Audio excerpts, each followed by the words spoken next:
प्राचीन भारत के वीरों और धर्मयुद्धों की भूमि पर एक अद्भुत कथा जन्म ले रही थी। ये वह समय था जब पांडव और कौरवों के बीच वैर और घृणा का बीज गहराई से जम चुका था। उसी कालखंड में अर्जुन और भगवान श्री कृष्ण की बहन सुभद्रा का विवाह हुआ। अर्जुन जैसे महावीर और सुभद्रा जैसी तेजस्विनी का मिलन किसी साधारण घटना का नहीं, बल्कि आने वाले युगों के लिए एक महानायक के जन्म का संकेत था। कुछ समय बाद सुभद्रा के गर्भ में एक दिव्य आत्मा का वास हुआ, वह वीर जो इतिहास में वीरता और बलिदान का अमिट प्रतीक बना, अभिमन्यु। गर्भावस्था के दिनों में अर्जुन अक्सर सुभद्रा के साथ समय बिताते, कभी प्रेम से, कभी युद्ध की गंभीरताओं को समझाते हुए वे उसे चक्रव्यूह भेदन की जटिल विद्या भी सिखाते। अर्जुन विस्तार से बताते कि कैसे एक योद्धा चक्रव्यूह जैसे अपराजय घेरों में प्रवेश कर सकता है। गर्भ में पल रहा अभिमन्यु अपनी छोटी सी चेतना से अर्जुन के हर शब्द को गहनता से सुनता और अपने भीतर उतारता जा रहा था। लेकिन नियति को कुछ और ही स्वीकार्य था। जब अर्जुन चक्रव्यूह से बाहर निकलने की प्रक्रिया समझाने लगे, तभी सुभद्रा को नींद आ गई। अर्जुन ने आगे समझाना बंद कर दिया। इस प्रकार अभिमन्यु ने गर्भ में रहते हुए चक्रव्यूह में प्रवेश करने का रहस्य तो जान लिया, पर उससे बाहर निकलने का उपाय अधूरा रह गया। समय का चक्र घूमता रहा। पांडवों को जुए में हारकर वनवास और अज्ञातवास भुगतना पड़ा। अंततः धर्म और अधर्म के बीच अंतिम युद्ध, महाभारत का महासंग्राम अवश्यंभावी हो गया। कुरुक्षेत्र के मैदान में दोनों सेनाएं आमने सामने थीं। धर्मपक्ष के सेनापति भीष्म पितामह, गुरु द्रोणाचार्य, कर्ण और अन्य महारथियों के सामने धर्म और निष्ठा के लिए पांडव खड़े थे। युद्ध के 13वें दिन कौरवों ने महायोद्धा द्रोणाचार्य के नेतृत्व में अपराजय चक्रव्यूह की रचना कर दी थी।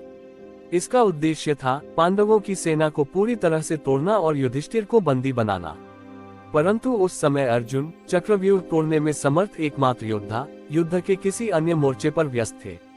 स्थिति विकट थी। यदि चक्रव्यूह को नहीं तोड़ा जाता तो युद्ध धर्मपक्ष के लिए भारी संकट बन सकता था।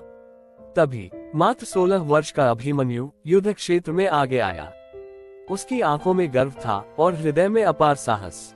वह युधिष्ठिर के पास जाकर विनम्रता से बोला, मैंने पिता अर्जुन से चक्रव्यूह में प्रवेश करने की कला सीखी है। मैं इसमें घुस सकता हूँ। यदि आप सब मेरा अनुसरण करें और मेरा साथ दें, तो हम इस चक्रव्यूह को भेद सकते हैं। युधिष्ठिर और अन्य पांडवों ने अभिमन्यु के अदम्य उत्साह और विश्वास को देखकर उसे अनुमति दे दी।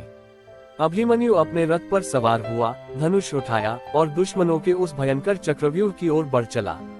रथ के पहिए गर्जना कर रहे थे। अभिमन्यु का तेजस्वी चेहरा उसके वीर मन का प्रतिबिंब था। चक्रव्यूह के प्रवेश द्वार पर कौरवों के महायोद्धा खड़े थे, लेकिन अभिमन्यु ने बिजली की गति से उन पर वार किया। अकेले ही उसने प्रवेश द्वार को भेद दिया और चक्रव्यूह के भीतर घुस गया। अंदर पहुंचते ही उसने कौरवों की सेना में हलचल मचा दी।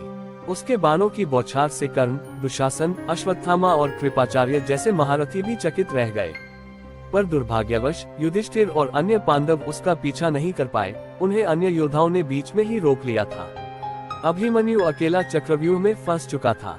कौरवों ने युद्ध के धर्म को भंग कर दिया। वे सभी मिलकर अकेले अभिमन्यु पर टूट पड़े। एक एक करके उसके रथ के घोड़े मारे गए, रथ चकनाचूर कर दिया गया, उसका धनुष काट डाला गया। पर वीर अभिमन्यु हार मानने वालों में नहीं था। उसने तलवार उठाई, गदा संभाली और अकेले ही रणभूमि को थर्रा दिया। अंततः जब उसके हाथ में कोई अस्त्र शेष न रहा, तब भी वह वीरता से लड़ता रहा। आखिरकार छलपूर्वक चारों ओर से घेरकर उसे वीरगति दे दी गई। उसका अद्भुत बलिदान रणभूमि में धर्म और शौर्य की अमिट गाथा बन गया। जब अर्जुन को ये हृदय विदारक समाचार मिला, तो उसका समस्त अस्तित्व शोक और क्रोध से भर उठा। उसने प्रतिज्ञा की, यदि कल सूर्यास्त से पहले मैं जयद्रथ का वध न करूं, तो स्वयं अग्नि में प्रवेश कर जाऊंगा। और फिर महाभारत के इतिहास में वह अद्भुत घटना घटी, जब अर्जुन ने श्री कृष्ण के मार्गदर्शन में प्रतिज्ञा पूरी की और अभिमन्यु के बलिदान का प्रतिशोध लिया। अभिमन्यु का बलिदान केवल एक योद्धा की मृत्यु नहीं थी, वह ये प्रमाण था कि धर्म की रक्षा हेतु जन्मे हुए वीर चाहे कितनी भी छोटी आयु के हों, उनका तेज सूर्य के समान होता है। गर्भ में अर्जुन के उपदेश सुनकर जो शिक्षा मिली थी, वही जीवन भर अभिमन्यु का आधार बनी। आज भी जब गर्भ संस्कार की महिमा कही जाती है, अभिमन्यु की गर्भकथा सबसे पहला उदाहरण बनती है। ये सिखाती है कि संस्कार, ज्ञान और चरित्र की नींव शिशु के जन्म से भी पहले पड़ती है। अभिमन्यु आज भी अमर है, हर उस हृदय में जो धर्म, साहस और बलिदान की गाथा को समझता है। वीडियो को लाइक करना और चैनल को सब्सक्राइब करना न भूलें। धन्यवाद।